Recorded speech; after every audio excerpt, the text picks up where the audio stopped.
Impôts et justice sociale, le podcast francophone du réseau Tax Justice Network. Bienvenue à Impôts et justice sociale, le podcast qui vous parle de la justice fiscale en Afrique et dans le monde. Je m'appelle Idriss Lynch. À la une ce mois. À la une ce mois, nous parlerons de l'impôt minimum sur les multinationales, un sujet qui a cours actuellement au niveau international. Quels sont les enjeux et les opportunités pour l'Afrique? Nous avons abordé les questions avec Carlos Proto. C'est un expert reconnu au niveau mondial et qui a collaboré avec les Nations Unies à la formulation d'une solution globale. Il répondait aux questions que je lui ai posées avec Naomi Fowler, productrice en chef des podcasts chez Tax Justice Network. Nous parlerons aussi du Cameroun qui a vu sa suspension levée au niveau de l'ITIE, l'initiative pour la transparence dans les industries extractives. Mais comme vous allez le suivre avec l'expert qui a accompagné le pays, deux questions essentielles pour l'indice d'opacité financière ou encore Financial Secrecy Index devront être améliorées, à savoir la propriété réelle et la publication des contrats. Nous allons aussi parler du digital et de la fiscalité, un concept qui a été abordé différemment par le ministre camerounais des Finances, mais aussi l'Association internationale des maires francophones. Voilà pour les détails, nous allons revenir dessus par la suite, mais je rappelle déjà que vous pouvez écouter ce podcast sur notre page de podcast impotsocial.libsyn.com. Libsyn avec SYN. Vous pouvez aussi aller sur la page de podcast de Tax Justice Network qui est sous le lien internet de taxcast.net et vous cliquez sur l'onglet en français. Pour ceux qui le souhaitent, notre page Twitter, c'est #ImpôtsSocial, notre page Facebook, Impôts et Justice Sociale, et nous sommes aussi présents sur l'application Stitcher. Ceux qui veulent interagir avec nous, n'hésitez pas à m'écrire à l'adresse impôts avec s-8 social@outlook.fr. Voilà pour la une, à tout de suite pour les détails. Madame, Monsieur, je le disais en une, nous allons parler ce mois de l'impôt minimum sur les multinationales. C'est un sujet qui est encore de discussion au niveau international avec de nombreux pays, de nombreux experts qui donnent leur avis. Nous avons eu la chance d'avoir Carlos Proto. C'est un expert sur cette question qui a travaillé avec les Nations Unies à la formulation d'une solution globale. Quels sont les enjeux, quelles sont les opportunités et les risques? Ce sont là quelques ensembles de réflexions qu'il a accepté de partager avec nous, parlant notamment des pays africains. Écoutez l'entretien qu'il nous a accordé à Tax Justice Network. Vous avez parlé du besoin pour les pays de devoir être informés, documentés dans ces discussions assez complexes sur la taxation du digital. Dans le cas des pays en développement, notamment ceux d'Afrique, de quel type de compétences doivent-ils encore acquérir et si oui, comment faire pour combler le gap qu'il peut y avoir entre des pays qui n'ont pas toujours suffisamment de ressources pour payer des grandes firmes d'analyse et des pays qui, eux, finalement, peuvent se lancer dans cette bataille avec une caisse de guerre beaucoup plus importante. Merci Idriss, c'est un plaisir pour moi d'être ici avec vous et avec votre audience. La question n'est pas facile à répondre.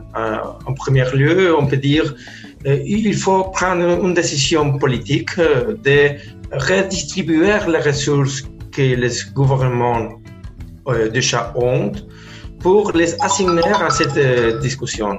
C'est-à-dire, ils doivent avoir un point de contact entre les ministres et l'équipe de travail technique qui va lire tous les documents, identifier les risques et des opportunités pour proposer des alternatives. Alors, je voudrais dire, l'équipe ne doit pas être si grande. Dans le cas de mon pays, en Argentine, nous ne sommes que 5 personnes. Et moi, je dois partager mon temps entre les différents documents de participation aux différents organes, parce que n'est pas seulement les cadres inclusifs, il y a aussi des autres organes subsidiaires qui font le travail technique. Alors, vous avez le groupe de travail numéro 1 pour les questions relatives aux conventions préventives de la double imposition. Vous avez l'équipe de travail numéro 11 pour ce qui est le pilier 2. Et vous avez aussi la Task Force en Digital Economy, c'est-à-dire les groupes qui coordonnent tout le travail technique par rapport au pilier 1. Alors, vous pourrez vous identifier qu'il y a des différents levels d'expertise, capacités dans l'équipe de travail. Alors, ça c'est tout. Et il faut prendre une décision de dédier du temps et des ressources à cette activité. Et pour vous tenir en compte, il y a des réunions chaque mois. Et parfois, il y a des réunions chaque mois aux différents groupes de travail. Il faut lire les documents et il faut aussi avoir cette coordination avec la personne qui participe dans les groupes de travail et aussi dans les hauts niveaux à l'échelle de ministres pour savoir si les décisions qui vont tenir compte est influencée pour des questions techniques ou ça sera une décision politique aussi, pour savoir comment agir dans les réunions et quel type de commentaires envoyés par écrit. D'accord. Alors, justement, est-ce que face à cette complexité, est-ce que vous pensez qu'une approche des négociations plus régionales, comme par exemple en Amérique latine avec le CIAT, je pense, CIAT, est-ce que vous pensez qu'une telle approche régionale peut combler les faiblesses individuelles des pays et permettre à l'Afrique d'avoir une meilleure réponse face aux enjeux de la taxation digitale? Oui, tout à fait. Cette coordination à niveau régional est nécessaire. Non seulement pour identifier les concerns, les questions communes entre les différentes régions, mais aussi pour identifier des problèmes qui ne sont pas tenus en compte par un pays en particulier. En Afrique, à TAF, le Forum des administrations fiscales d'Afrique, on fait un très bon travail en coordonnant ça, en proposant de différentes alternatives qui puissent être tenues en compte par les cadres inclusifs. Alors, je suis avec vous avec ça. Il faut coordonner pour avoir une puissance plus grande et pour savoir si un pays est seul avec une préoccupation ou des autres pays partagent les mêmes problèmes et puissent proposer une alternative qui pourrait être accordée par les autres pays. D'accord. Alors, un défi pour l'Afrique en matière de taxation du digital, ça reste que d'un côté, le digital est un levier de développement pour le continent et de l'autre côté, il faut mobiliser des recettes fiscales pour financer d'autres aspects du développement comme et même le digital, parce qu'aujourd'hui, on pense à financer le digital dans l'école, le digital dans la santé, parce que l'Afrique contient beaucoup d'endroits enclavés. Alors, au niveau de l'ONU, comment est-ce que ces discussions se mènent? Quelles sont les tendances et quelles sont les pistes et les opportunités de solutions que vous, l'expert, vous pouvez partager avec nos auditeurs? Merci pour la question. N'est pas facile à répondre, mais je pourrais dire que ce n'est seul pour l'économie numérique, c'est pour toute l'économie. Alors, il y a des secteurs, des industries qu'on veut promouvoir. On veut introduire des avantages fiscaux pour atterrir les investisseurs qui viennent au pays pour développer l'infrastructure de différents niveaux. Et en même temps, on doit savoir si on va les imposer ou pas. À mon avis, il faut avoir une position à niveau de chaque État pour savoir comment agir à tout niveau, en tous les aspects. En ce qui concerne l'économie numérique, à mon avis, c'est une opportunité pour tirer des redevances, tirer des revenus qui pourraient supporter et financer les activités de l'État dans des autres domaines. N'est pas seulement pour promouvoir l'infrastructure en digital, mais aussi pour construire des écoles, hôpitaux et des autres choses qui sont très importantes pour les pays en voie de développement. À mon avis, un impôt qui soit effectif et qui permette d'avoir des collectes, ça sera suffisant. Ça sera plus de ce qu'on a maintenant, parce que pour la plupart des pays, il n'y a aucun impôt sur l'économie digitale.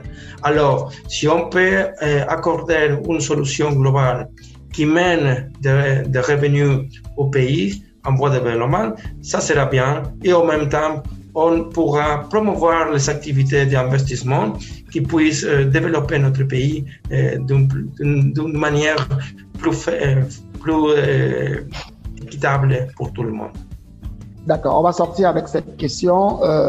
Dans le domaine bancaire, j'ai remarqué que beaucoup de banques en Afrique font ce qu'on appelle de l'assistance technique qui sont facturées en offshore et on ne paye pas d'impôts sur les sociétés dessus dans beaucoup de pays africains. Oui. Mais vous le savez, le Comité des Nations Unies vient de développer des recommandations en disant qu'il n'est pas bien de demander l'exonération d'impôts au pays de la source, autant de donneurs d'assistance technique ou financière. Alors, il faut apprendre notre gouvernement de que pour les secteurs financiers ailleurs, de l'étranger, les prêts est si bon avec les taux d'intérêt qu'ils n'ont pas besoin d'une exonération d'impôt pour cet intérêt. Même pour l'assistance technique, l'assistance ne doit pas avoir une condition d'exonération d'impôt parce que les impôts sont très importants pour supporter, pour financer des autres activités dans les pays en voie de développement. Alors, mon conseil serait d'arrêter avec les exonérations données à tout le monde et mettre une considération plus focalisée sur quels sont les aspects qui doivent être exonérés, parce que s'il n'y a pas d'exonération, il n'y a pas d'investissement ou d'assistance technique. Si l'assistance technique vient et les prêts financiers viennent quand même, il ne faut pas les exonérer, parce que c'est une opportunité qu'on va rater. D'accord. Alors, merci pour la précision, mais on sort là avec la dernière question justement. Une fois qu'on a taxé les grandes entreprises du digital qui commencent à trouver que l'Afrique est un terrain de croissance pour elles, comment est-ce qu'on repartit la cagnotte qui aura été mobilisée? Comment on décide que sur les 150 milliards, c'est un exemple, prélevés dans toutes les entreprises digitales, on donne X milliards au Cameroun, on donne X milliards à la Tunisie, on donne X milliards au Mali? Sur quelle base aujourd'hui l'ONU est en train de travailler? C'est une excellente question, c'est très technique, mais je vais faire de mon mieux pour pouvoir répondre d'une manière simple. Alors, la base de taxation, ce n'est pas encore décidé, mais on espère qu'il sera entre 20% et 30% de bénéfices des entreprises. Pas seulement digital, parce que aujourd'hui la proposition est d'étendre les systèmes pour toutes les entreprises multinationales qui sont les plus grandes et les plus rentables. Alors, de cette base imposable sera déterminé 20 ou 30% des bénéfices non routiniers, c'est-à-dire les bénéfices qui excèdent un certain pourcentage de rentabilité, c'est-à-dire plus ou moins 10%. Alors, si la rentabilité est 15% sur les ventes, alors ce qui est la base imposable, c'est 30% des 5 points qui excèdent les 10. C'est-à-dire, les points pourcentages seront très bas. Plus ou moins, on peut dire 2 points pour cent sur les redevances. Alors, ce qui va recevoir chaque pays dépend dans la proportion des recettes qui ont été tirées par ce pays. Si les ventes dans chaque pays sont 1% du total des ventes au monde entier, alors il sera 1% de ces 2% que j'ai déjà parlé. Alors, on peut voir que la base est très faible et que les pays en voie de développement qui n'ont pas un grand marché n'ont pas des collectes assez intéressantes, mais quand même, c'est quelque chose. De nouveau, il faut réfléchir qu'est-ce que le meilleur pour chaque pays, si cette petite collecte est bien ou pas, ou s'il convient d'introduire une mesure unilatérale qui soit conçue d'une manière plus agressive, peut-être, qui permettrait au pays de tirer des collectes plus grandes. C'est la question. La plupart des pays en Afrique, par exemple, n'ont pas un grand réseau de conventions préventives de la double imposition qui leur obstaculisent à l'introduction de cette taxe unilatérale. C'est la décision à prendre par chaque pays et il faut attendre 10 jours pour en savoir la position finale de chaque pays. Mon conseil est de réfléchir quels sont les avantages et les désavantages de la proposition et voir si une décision unilatérale sera suffisante autant qu'il sera quelque chose de tenir en compte au niveau politique. Parce qu'il n'est pas facile de dire non, je ne vais pas être avec les autres, je vais développer ma propre solution unique. Ça, c'est mon point de vue. J'espère encore que chaque pays puisse faire cette analyse autant de prendre la décision. En tout cas, merci beaucoup, Carlos Proto. Ce que je retiens, c'est que tout ça n'est pas facile. On pense que le digital, c'est aisé, mais ça va être très compliqué. Je vous remercie pour vos explications et on espère vous avoir, ou vous ou vos collègues, dans une autre édition du podcast en français de Tax Justice Network. Nous disons merci à Carlos Proto pour cette interview qui est très édifiante, mais évidemment, le débat se poursuit avec de grandes questions. Comment est-ce que l'Afrique pourra être capable de mobiliser ses ressources finalement? Quels seront les benchmarks de comparaison fiscale? Et surtout, comment est-ce que cela sera redistribué aussi bien au niveau national, étatique, qu'au niveau infra-étatique? Ce sont là des questions pertinentes qu'il faudra explorer au cours des prochaines années afin de parvenir à une plus grande justice sociale et à une meilleure équité fiscale. Nous allons revenir sur un thème central de ce mois, la fiscalité et le digital. D'une part, le digital est perçu comme un moyen d'améliorer la mobilisation des recettes fiscales et de l'autre côté, il est perçu comme une opportunité de mobilisation de ressources fiscales sur les activités commerciales. Le ministre camerounais Alamine Ousmane Mey, en charge de l'économie et de la planification, a justement abordé la question du digital comme solution pour mobiliser plus d'impôts. Il intervenait lors des rencontres annuelles de la Banque africaine de développement. Écoutez, qu'est-ce qu'il a dit sur cette question précise. Ses propos sont traduits de l'anglais par une interprétatrice de la Banque africaine de développement. Je vous prie d'écouter. Renforcer notre assiette fiscale pour atteindre non seulement ceux qui sont dans le domaine informelle mais également formelle, mais améliorer la collaboration au niveau mondial. Parce qu'avec la numérisation, nous sommes en mesure de partager les informations dans le monde entier, coopérer et être en mesure de lutter contre certains des points faibles que nous avons déjà identifiés dans le flux illicite des ressources, l'évasion fiscale, etc. Je pense que au-delà des instruments juridiques et réglementaires, le numérique va nous permettre d'être plus efficaces, d'atteindre plus vite, plus rapidement et de mobiliser les ressources internes qui sont au-delà de la dette, une question très critique. Merci, Monsieur le Premier ministre, d'avoir souligné le point. Pour que l'Afrique puisse se reconstruire, nous devons faire des sauts en avant vers les développements. Développement de la Côte d'Ivoire, pour avoir votre avis sur ces questions. Comme je le disais, du digital, il en a aussi été question chez les maires.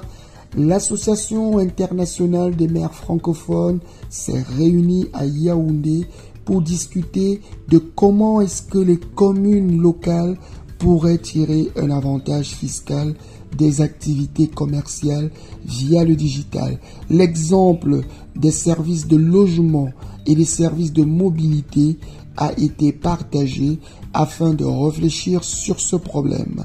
Avec Anissé Akoa, qui est le président de l'Association des maires du Cameroun, nous comprenons que c'est un projet ambitieux, mais qui n'est pas proche de pouvoir trouver une solution. Cependant, l'Association des maires camerounaise est en train de voir dans quelle mesure il pourrait pratiquer des solutions qui, par ailleurs, ont déjà été évoquées chez Tax Justice Network. Écoutez l'entretien que j'ai eu avec Monsieur Akoa relativement à ce sujet. Monsieur Anissé Akoa, président de l'Association des maires du Cameroun, vous avez aujourd'hui discuté d'un sujet très important qui est celui de la fiscalité des activités du digital. C'est un sujet très complexe déjà au niveau international. D'où vous est venue l'idée d'aborder ces réflexions au niveau du Cameroun? Disons que c'est un sujet, une problématique stratégique. À l'heure où nous sommes en pleine réforme de la fiscalité au Cameroun et à l'heure où on parle d'accélération de la décentralisation, ou à l'heure où on vient de mettre en place le deuxième niveau de collectivité qu'on appelle la région, je pense qu'il était temps de réfléchir sur comment doper la fiscalité et comment alimenter, donc comment apporter des ressources à la décentralisation pour que cela change le quotidien des citoyens à la base. C'est des préoccupations qui nous sont très chères chez Tax Justice Network, où on s'assure que les individus et les collectivités ont le juste impôt. Mais on parle là des dispositifs virtuels, où même les États ont du mal à trouver des solutions au niveau international. Comment est-ce que vous appréhendez ce challenge qui est extrêmement compliqué? Quels sont aujourd'hui les leviers que vous avez pour avancer sur ce projet? Je pense que c'est une problématique complexe. Mais je pense qu'il faut être courageux parce que nous avons aussi un panorama de pays, de structures qui réussissent à le faire. Je pense que nous avons aussi le potentiel humain, des ressources humaines capables, compétentes, qui peuvent nous accompagner là-dedans, des structures comme les vôtres qui peuvent nous accompagner dans ce process, dans ce cheminement-là. Je pense aussi que si nous voulons des États modernes, c'est vraiment le moment de pouvoir commencer à les construire. Donc, un peu de benchmarking. Parfois, on n'invente pas la roue. Parfois, chez le voisin, on trouve ce qui est impossible chez vous. Donc, nous allons explorer les pays africains, les pays de l'Afrique de l'Est, de l'Afrique du Nord, de l'Afrique de l'Ouest, et en Europe, en Asie, pour voir un peu comment ça fonctionne. Je pense que ces ingrédients-là nous permettront de faire des propositions tangibles. Et justement, ces propositions viendraient dans le cadre d'une réforme de la loi fiscale. Aujourd'hui, cette loi fiscale pose des défis en termes de mobilisation des recettes par les collectivités locales. Quels sont selon vous les points précis qu'il faudrait améliorer afin déjà de lever toutes les barrières et d'attaquer maintenant les problèmes techniques? Nous avons déjà la chance d'avoir une loi, elle est à améliorer. Nous ne partons pas de zéro. Et je pense que maintenant, il faut travailler sur ce qu'on appelle les mécanismes opérationnels. On peut avoir une bonne loi, mais si on n'a pas de bons textes d'application, c'est-à-dire le comment on fait pour que tel puisse avoir accès à sa ressource, comment il fait pour collecter, comment il fait pour recouvrer, c'est ces textes-là qui sont plus importants. Et maintenant, qu'on applique ces lois. Une chose est d'avoir des lois, une autre année d'appliquer, et surtout de mettre en place un système de gouvernance, de traçabilité, d'accountability qui permet à tous les partenaires de trouver leur compte, où personne ne marche sur les plates-bandes de l'autre. Je pense que ces mécanismes existent et c'est possible de les bâtir chez nous. Monsieur le Président, effectivement, ces mécanismes existent, le partage de l'information, le reporting pays par pays et même peut-être le reporting commune par commune. Est-ce que c'est des choses que vous pensez qui puissent être utiles, qui puissent être proposées? Nous avons la chance d'avoir une association Communes et Villes Unies qui est bien structurée parce que nous avons au niveau national, il y a un bureau exécutif, il y a des commissions spécialisées et maintenant au niveau territorial, nous avons des régions et dans chaque région, il y a les départements. Je pense que ce bon système d'information peut permettre de capitaliser et de ces résultats, de bien les mettre en œuvre et de faire tourner la mayonnaise. Merci beaucoup, Monsieur le Président. C'est moi qui vous dis merci. Comme vous le savez, le Cameroun a pu obtenir une levée de sa suspension auprès de l'ITIE, l'initiative pour la transparence dans le secteur extractif. Le pays avait été suspendu pour n'avoir pas publié des rapports. Il n'était simplement pas prêt. Aujourd'hui, l'équivoque semble avoir été levé, mais quelques questions demeurent et devront être travaillées. Et justement, elles sont au cœur des indicateurs qui font la force de l'indice de l'opacité financière chez Tax Justice Network, le Financial Secrecy Index. Il s'agit de la propriété réelle ou encore de la transparence dans la publication des contrats. Nous allons écouter l'expert sur les questions de propriété réelle. Quels sont les engagements que le Cameroun a pu prendre qui lui ont valu d'être restauré au sein de programmes de l'ITIE. Écoutez l'expert qui a travaillé sur ces questions au profit de ce pays. Pour la question de la propriété réelle, il ne s'agit pas d'un engagement pris à titre spécifique. Il faut savoir que l'engagement du Cameroun dans l'implémentation de la norme ITIE, c'est cette norme en fait qui inclut des exigences en matière de divulgation de la propriété réelle. Mais comme vous le savez, le seul engagement n'est pas des fois suffisant. Des fois, il faut un cadre légal justement pour apporter, parce que la notion de propriété réelle, c'est une nouvelle notion qui est un peu technique, qui est un peu complexe. Donc le fait de se baser uniquement sur la norme et l'engagement du Cameroun dans le cadre de l'initiative, et ça c'est pas l'exemple, c'est pas uniquement le Cameroun. Dans plusieurs pays, le simple engagement n'est pas des fois suffisant justement pour implémenter l'exigence de la norme par rapport à la propriété réelle.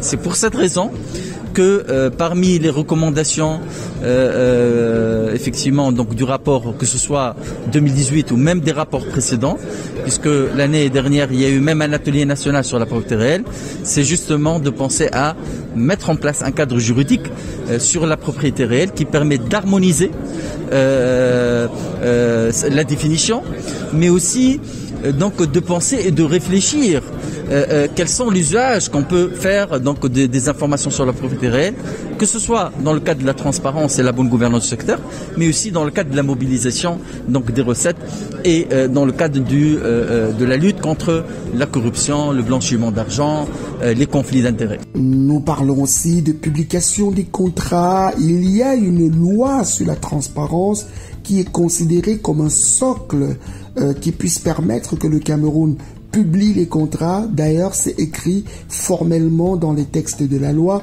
Mais est-ce que cela est une avancée suffisante? Écoutons ce que l'expert en pense et quelles sont les orientations qu'il donne. Pour la loi sur la transparence, c'est un socle, oui. C'est un début. C'est un bon début puisque ça offre une base juridique qui était inexistante avant sur la publication des contrats. Mais c'est pas suffisant. La preuve en est, on a cette loi, mais les contrats ne sont pas toujours publiés.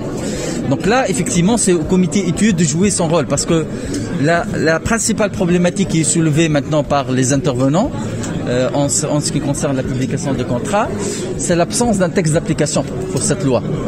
Et là, le comité, effectivement, parmi les recommandations donc du rapport étude 2018, c'est que le comité doit jouer son rôle justement pour proposer sa vision des choses concernant la disposition spécifique à la publication.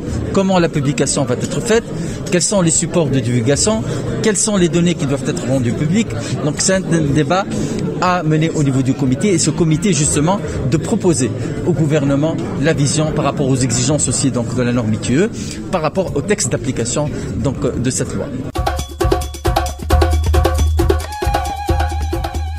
Voilà, madame, monsieur, impôt minimum pour les multinationales, digital associé à la fiscalité, publication des contrats dans le secteur extractif, tout comme la liste des propriétaires réels des entreprises du secteur extractif. Ce sont là des thèmes qui reviendront certainement au cours des prochains épisodes dans le détail, parce que c'est des thèmes qui sont importants pour la mise en place d'un monde où il y a une meilleure transparence financière et par conséquent une meilleure justice fiscale et une meilleure justice sociale. Je rappelle que vous pouvez écouter ce programme sur notre page de podcast impotsocial.libsyn.com, Libsyn avec YN à la fin. Vous pouvez aussi aller sur la page de podcast de Tax Justice Network, de taxcast.net, et vous cliquez sur l'onglet en français. Et pour ceux qui le souhaitent, vous pouvez nous suivre via notre application Twitter, hashtag Impôt Social, ou notre page Facebook Impôt et Justice Sociale. Mais aussi, vous pouvez nous rechercher sur Stitcher pour ceux qui ont cette application-là. Pour ceux qui veulent interagir avec nous, n'hésitez pas à nous écrire sur notre adresse email impôt avec s-8 social@outlook.fr. Le Covid continue toujours de progresser en Afrique. Elle a déstructuré la manière dont les impôts et les ressources fiscales sont gérées. Nous devons continuer d'observer les mesures barrières, car il revient aussi à nous de chasser cette pandémie afin que la gestion des ressources fiscales revienne à la normale. Au revoir et à la prochaine pour une autre édition de votre podcast francophone sur la justice fiscale en Afrique et dans le monde.